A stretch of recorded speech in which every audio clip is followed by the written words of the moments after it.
2019 ലോക്സഭാ തെരഞ്ഞെടുപ്പിൽ കോൺഗ്രസ് മത്സരിച്ചത് 421 സീറ്റുകളിലാണ്. വിജയിക്കാനായത് 52-ലും. എന്നാൽ ഇത്തവണ 255 മണ്ഡലങ്ങൾ കേന്ദ്രീകരിച്ച് പ്രവർത്തിക്കാനാണ് പാർട്ടി അധ്യക്ഷൻ മല്ലികാർജുന ഖാർഗെയുടെ നിർദ്ദേശം.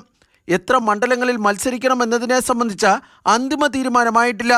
ഇന്ത്യ സഖ്യത്തിലെ മറ്റ് കക്ഷികളുമായി ചർച്ച ചെയ്ത ശേഷമേ ഇക്കാര്യത്തിൽ അന്തിമ തീരുമാനമുണ്ടാകുകയുള്ളൂ എന്ന് പാർട്ടി വൃത്തങ്ങൾ അറിയിച്ചു.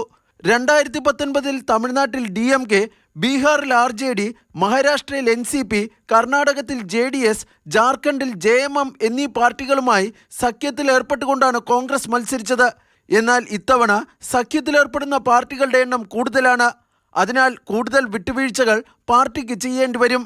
ജയസാധ്യതയില്ലാത്ത മണ്ഡലങ്ങളിൽ സ്ഥാനാർത്ഥികളെ നിർത്തി പ്രതിപക്ഷ വോട്ടുകൾ ഭിന്നിപ്പിക്കേണ്ടതില്ല എന്നാണ് കോൺഗ്രസിൻ്റെ തീരുമാനം.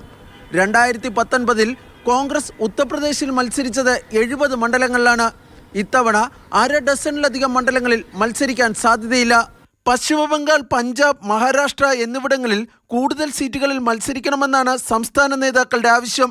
ബംഗാളിൽ 2 മണ്ഡലങ്ങൾ കോൺഗ്രസിന് നൽകാമെന്നാണ് മമതാ ബാനർജിയുടെ വാഗ്ദാനം. എന്നാൽ കോൺഗ്രസിന്റെ ആവശ്യം 6 മണ്ഡലങ്ങളാണ്. ഡൽഹിയിലും പഞ്ചാബിലും കോൺഗ്രസിനോട് കാര്യമായ വിട്ടുവീഴ്ച വേണ്ട എന്ന നിലപാടിലാണ് Aam Aadmi party. B Balagopal, Mathrubhumi news, Delhi.